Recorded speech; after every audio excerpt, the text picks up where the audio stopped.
I'm live once again with another episode of Martial Arts Movies Mondays.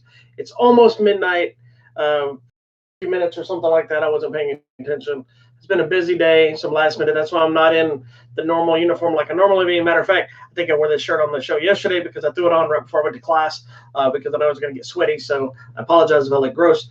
But tonight, we had our last class of the year, my Taekwondo class. At the end of every year, I bring all my instructors together. We have one workout night that's just black belts and upper belts and fix issues for the year, questions that they may have had dealing with students, things that I've seen that were wrong that we needed to just fix as unified. So we had a big workout tonight. They all did great. And then I got busy through the day with just life stuff today. But I'm getting in this one last episode before the end of the year. So welcome to another episode of Martial Arts Movie Mondays. If you've never seen this show before, first of all, shame on you. There's 22 episodes before this. You should have already watched. But we take a deep dive into my collection behind me, something martial arts related that I've seen numerous times, most likely that I own. I try to keep it to stuff I own so that it's part of the collection and not something that just might be in theaters if I haven't actually seen it, or if I've seen it and I don't have a copy to show you, to kind of keep it as the theme. We know what old movies, new movies. This week we're going back to the 90s for the know what we're talking about. If you've never seen the show before, though, each week we're talking about different. So if you see it, if you have a specific martial arts flick that you want to hear my thoughts or talk about, let me know. I'll be glad to talk about it. If I haven't seen it, I'll find it. I will watch it. One of the things I like to do is not only talk and review the film, talk about some in and outs and maybe behind the scenes that's going on, my thoughts about the star, the film itself, but also some of the movies had a deep impact on my martial arts career or where I went with what I do now. And so I like to incorporate all that together. So it gives you an idea what the show is about, what we're dealing with. Let's talk about what today's show is. Today, we're going to talk about, and I hate saying this, and I know I have to catch myself. I always say this is one of my favorites. I have a lot of martial arts movies that would probably fall on my favorite list. Sure, I have those ones, but I'm one of those people that instead of saying I have one favorite movie, I'll say like I have one favorite movie from each actor, or I have one favorite movie from each genre, or something like that. Because I can't boil them down to say I like this one better than the other one sometimes. Because sometimes it's based on my mood, sometimes what I got from it, or what I'm looking for. So it varies. In this case, we're going to talk about The Perfect Weapon, starring Jeff Speakman, the 1991 Perfect Weapon, which I believe was his first film. It was the first time I was introduced to him. Not to be confused with the more recent Perfect Weapon movie that came out starring Steven Seagal. As you all know, I'm a hardcore Steven Seagal and Jean-Claude Van Damme fan. Even though I know when some of their movies are bad, I still love them all for whatever reasons. But this is 1991's Perfect Weapon, starring Jeff Speakman, who was kind of new to the game when this movie came out. I was a year from graduating high school, but I was still heavily into my martial arts already. Most likely 91, I'd already got my black belt. So I was a fresh new black belt still, probably within a year or so. I think I got my black belt in 1990. No, wait a minute. Yeah, it had to be about 1990, 91 area, because I got it before I graduated high school in 92. So this movie had just come out. It also stars the late, great Mako, that you might remember from Conan. God, the guy was in everything. He was, I forgot, Samurai Jack. He was the villain, which now I don't remember his name. I watched that show hundreds of times, but I don't remember it. James Hong, who was always great. I like that he always played this cousin Benny in a bunch of different movies. I believe that's the same guy. No, it's not James Hong. It's different. But James Hong played in Big Trouble in Little China that we've talked about, and tons of other things. Great actor. The other one, where's his name? I got to find this guy's name. I always loved him. Professor Toru Tanaka. Who was this big Asian guy, always played a villain or a henchman, and I always loved that guy. And then, of course, Hiroyuki Tagawa, who is always a good bad guy and stuff. But anyway, the biggest focus, you also got James Liu shows up in here, but the biggest focus is Jeff Speakman himself, who was, in fact, the Perfect Weapon. The movie was directed by, let me look, because I didn't even pull it up. Normally I have it ready. And I like talking about the director because sometimes they do a lot of the genre, and it gives you an idea if it might be somebody you like. And this guy is one of those people. He produced a lot of them. He directed two movies I really like. He wrote a lot of the Kickboxer. Actually, no, he wrote did the story for the first Kickboxer and directed the movie with Jean-Claude Van Damme. Um, but he was producer on a lot of Van Damme was a Bloodsport, a Death Warrant, this one, of course. He's in this movie. He plays the coach. The that deals with a young version of him. But anyway, if you've never seen The Perfect Weapon, it's like and the director was Mark Dessall. Sorry, it's a pretty stereotypical martial arts flick of the '90s. But of course, it was that time when we would get these random new action stars, and people would show up like Van Damme or Seagal, and you're like, who are these guys? And they're badass. And Jeff Speakman was one of those guys. He showed up. He was different. I believe he did Kenpo. Yeah, he did Kenpo. I believe under Ed Parker. If you don't know who Ed Parker is, look it up. He's a big deal. And now Jeff Speakman's still around. I don't think he's doing any acting anymore, or at least not that I've seen. But he's still got his whole system of Kenpo schools. And I kind of follow some of the people because I believe, correct me if they're watching this or they see it, correct me if I'm wrong, but I believe they shoot we've talked about in this show, the show Enter the Dojo, I believe is actually shot at one of Mr. Speakman's associate schools. I don't think it's his school, but I believe it's one of the schools that's involved with his organization.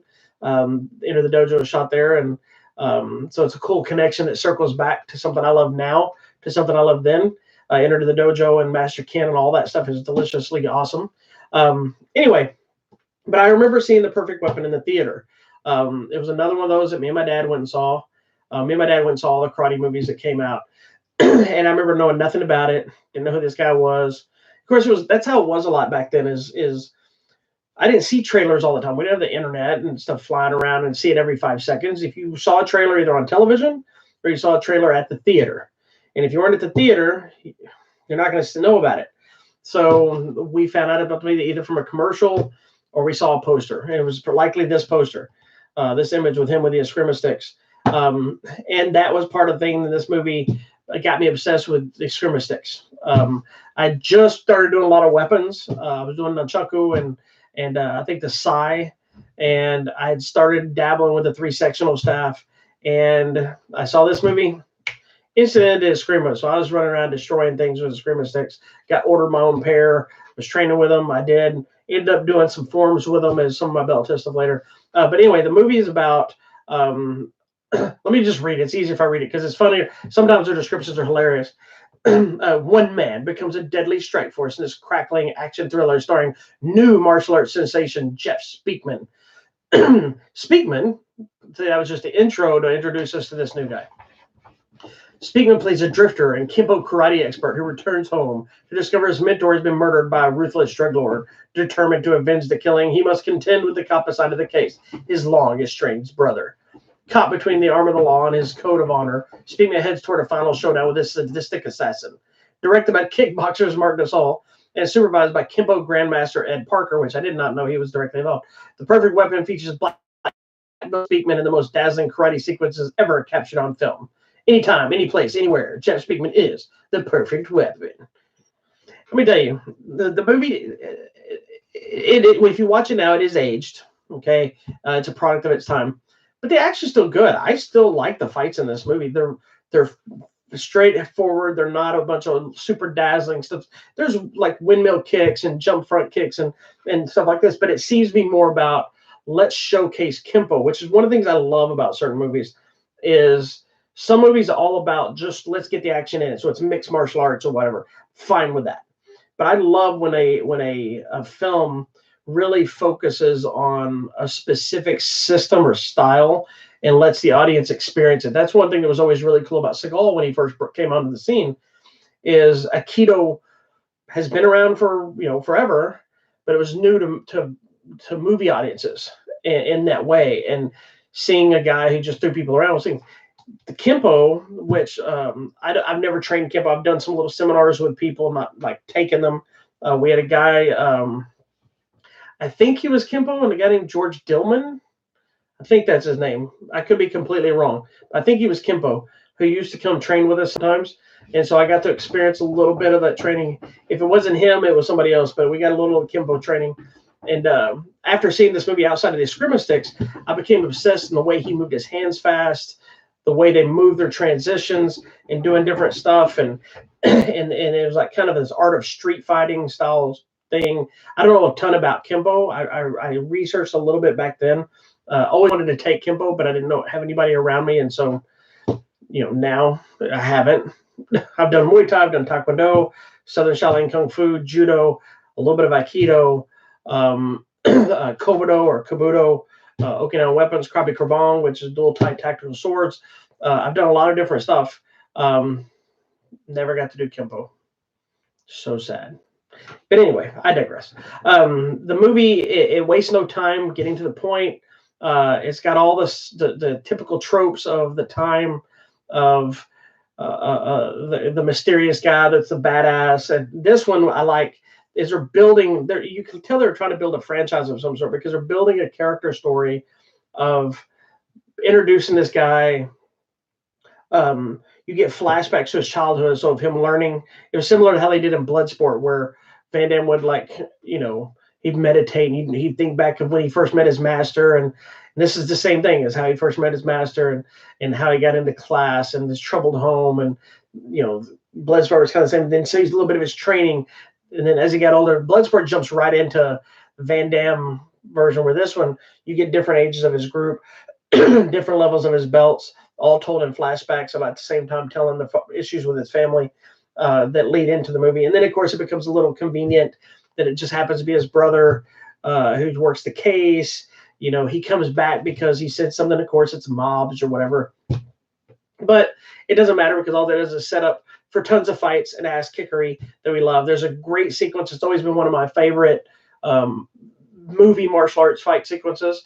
When I rewatched it today or yesterday, I realized it's not as exciting as I remembered, but I still love it for its simplicity and complexity all at the same time. And it's a sequence in a gym, like it looks like a workout studio / karate school or something. Honestly, I don't remember what it said on the window to say that, but it's James Liu, and I don't know who the other two. Excuse me, sorry about that. I don't remember who the other two guys are in the gym with him, but he ends up needing some information from him. They challenge him, and he's like, "I'll take on all of you. Give me the information." And then he gets his butt kicked a little bit, and then he beats the snot out of everybody. There's another one where he gets angry after something happens, and these 4 guys decide to rob him, and he just snaps and beats the crap out of everybody. And then, of course, you got the big fights at the end. You've got there's a lot of great fights in the movie that work, and it's just showcasing his unique style using Kenpo. And for me, the biggest thing I got from that, outside of because at the time this came out, I was huge kicking. I was obsessed with Van Damme. I already being Taekwondo, we kick a lot and we kick high. And I loved kicking, so I was jump kicking and doing all this stuff. This movie kind of spawned me to want to use my hands more too. Me and my dad kind of came up together, and it was a case of I was the kicker. My dad was better with his hands. He could kick, but he couldn't do the straight up stuff. I was the jumper and the kicker and the speed and the power and all that stuff with my kicks, but my hands were kind of slow. My dad had the fast hands. So when we would train together, he would help me with the hands, I'd help him with the kicks, and we were kind of becoming balanced out. This movie started showing me more importance of those hand movements and getting in close and the way you do it, and how I could be better. And so I started working on the speed, and it's actually helped me as I've gotten older, between injuries and age and whatever. Sometimes things don't always, you can't use things the same way you did before, or do execute techniques the same way or something like that. But it made me evolve. So like where I have one leg that's been injured, and so it doesn't kick like it used to. I have one leg that does, but that gives me a handicap because I only got one leg to use. But over that time, I've also sped up my hand flow, my drill, my technique, my strength, my speed, my flow. All that stuff can now be done with my hands just as fast, if not faster, than my feet, thanks to this movie right here. This Perfect Weapon movie and Jeff Speakman himself, which I've never met the man. I would love to interview him or love to get to tell him thank you. Because of this movie, it made me shift my focus and say my hands. My instructor told me this too. So it's not like I wasn't told, but I was a teenager that loved to kick and do the splits and all that stuff. My instructor told me how important it was to make sure they were even. You know, and Taekwondo's are the way of the hand and foot, or the art of the kick and punch, whatever you want to call it. And I just didn't really fully grasp it because I could hit somebody. Like I could hit you hard and I could back fist you and I could throw a couple of quick punches and kicks and combinations. But when you took one away, both kicks away, and all I had were my hands, I was going to be a slower fighter. This movie changed that. This movie changed my mentality back then as a teenager. Because, you know, sometimes you have to hear something that other than who tells you. It's like when your parents tell you something all the time, or your wife or your husband. You never hear it, and then somebody else tells you, and same exact thing, and you're like, oh, yeah. And then you get in trouble for it. That's what this is, because I remember talking after seeing this movie. My instructor saw the movie too. I remember us talking about it. And I said, yeah, I got to get fast hands like that. He's like, I've been telling you that. I'm sure he popped me in the head or something. Anyway, The Perfect Weapon, great movie. It bums me out because the upside is it kickstarted Jeff Speakman's career. And I think his follow-up movie was Street Night, which I remember seeing it in the theater too. I was a little disappointed because there wasn't as much of the Kenpo fighting. It was more of the guns, but it was still a great movie. It also had the thing where he holds the gun upside down. He's like, at the time, I thought that was the coolest thing ever. But after doing research, I found out, and I don't know how true this is or not, but I guess they made this movie and they had a sequel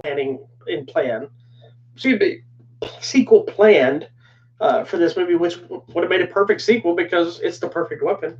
But it was a good little setup to meet this character, and now you have him, and he can take on different stuff and do different things. It was very a John Reacher type movie before Jack Reacher type of thing, but with the martial arts. But I guess when he shifted with Paramount or something, it ended up falling flat. I believe this was also Jeff Speakman had signed, I guess with this one, signed a movie deal. And I found an interesting story is that I think it was supposed to be the sequel to this one. And then another script, something with a terrorist or something. And I think it actually, I guess the deal with Paramount that killed the sequel to this as well fell through. I believe that script went on to be Speed, is what I always heard. So technically, we could have had Speed without Keanu Reeves and had Jeff Speakman in a different variation on it. I don't know how much of that was the same script or if it was changed, but that's the kind of stuff that always interests me is, man, why we didn't get the sequel? First of all, that really kills me. But also, what would Speed have been like with Jeff Speakman? And after that, Jeff Speakman went on. He ended up making a bunch of movies. They were all over the place. I honestly didn't see a ton of the movies outside of this one as Street Night, and I don't really know why. I think I watched. Hold on, let me look here. Let's jump back and see what we got here. I think he did a few little things before this, before he was a star. Because I want to say he was in a Van Damme movie. I don't know. I'm covering my mouth. I want to say he was in a Van Damme movie. Was it Kickboxer or Lionheart? I think it was one of those, like Kickboxer or Lionheart. I think he was in, but like as an extra or something. I think that's what I remember finding out one time and seeing him or looking it up or somebody told me. Anyway, but I know he did Perfect Weapon, this one obviously, and I think Street Night came right after that. And then he had a slew of them that some of them I saw, some of them I didn't, but none of them really stuck with me like those first two. And I don't know if it's because this one I love The Perfect Weapon. Street Night, I remember seeing it in the theater as well, enjoying it, but like, okay, that's not really the same thing of what I thought I was going to get before. I think he stopped doing stuff after the early 2000s or mid 2000s. I think now he just teaches the classes and runs his schools, and which is totally cool. You know, I applaud martial artists. There's a few martial artists like that have gone on from being Power Rangers or whatever else, and they ended up leaving all that behind because they wanted to focus on their martial arts schools, and that's commendable because you're giving back to so many people and also doing what you love outside of just creating entertainment. But don't get me wrong, us martial arts fans, we need the entertainment like this. So if you've never seen The Perfect Weapon, 1991, check it out. It's got some great fights. Awesome Jeff Speakman. Missed a guy. Hope to see him again somehow. I hope to get to meet him someday because I've never got to meet him or talk to him. Anyway, love The Perfect Weapon. You can check it out. I believe it was done through Canon. Was this a Canon movie? Or no, it was Paramount, wasn't it? Yeah, it was Paramount. And then I think from Paramount, I think Street Night might have been the Canon one. I just told you there's the Paramount deal. I think deal fell through from this. So he went from this and he shot Street Night through Canon. And I think Canon went bankrupt after that. Not because of Street Night, I don't think, but just in general. So anyway, but Perfect Weapon is the perfect martial arts movie. If you've never seen it, check it out. It's a great movie. I love it. Love Jeff Speakman. We need more Jeff Speakman. We need more Kenpo. I want to see more martial arts flicks that focus on specific martial arts. I am tired of everything being mixed martial arts. I love them, don't get me wrong, but I love when Tony Jaa broke and we got mostly Muay Thai. And I know his Muay Thai movies are a little bit of Taekwondo, a little bit of tricking, a little bit Muay Boran and Muay Thai, and it's acrobatic. So I get that. But that focus was thinking about the Muay Thai and the elbows and, the way he's throwing stuff. And I love Jeff Speakman bringing the Kenpo and Steven Seagal bringing us Aikido. And, you get with Donnie Yen doing the Wing Chun for the Ip Man movies. And I love the specific structure of a martial arts being the focal point. And I hope we get more of that soon because we don't get enough martial arts flicks that are awesome anymore. Anyway, 1991, Perfect Weapon. I don't know if they've ever released this on Blu-ray. This is my DVD that I have. I don't even know if this was even a legal one. This might have been one I transferred from VHS because I had the VHS of this as well. And it looks like this. I might have made this. I may have just copied my VHS and put it on DVD for myself because I didn't have it. So I need to go find me a better copy. I'm going to have to research this after we get off this to see if this got released on Blu-ray. I don't think it has. If it hasn't, hopefully, Shout Factory, you're listening. We need some of this. Anyway, don't forget, tomorrow we'll be back for an all-new episode of TV Tuesdays of me and the missus. We have an appointment midday, but at some point tomorrow, we got a big show. We got all kinds of stuff to talk about tomorrow. So it'll still be during the day. New Year's Eve show. So it'll be the last show of the year for TV Tuesdays as well. And then back here on Sunday for an all-new episode of Hollywood Matrimony Live, the first show of the new year. Talk about all kinds of what's going on, contests, news, whatever. Go check out our website, HollywoodMatrimony.com. And you can also find us on the Twitter at Hollywood Matter, MATR, and the Instagram, Hollywood Matrimony, and the Facebook, Hollywood Matrimony. And, of course, this right here little YouTube channel, Hollywood Matrimony. Please hit that subscribe button.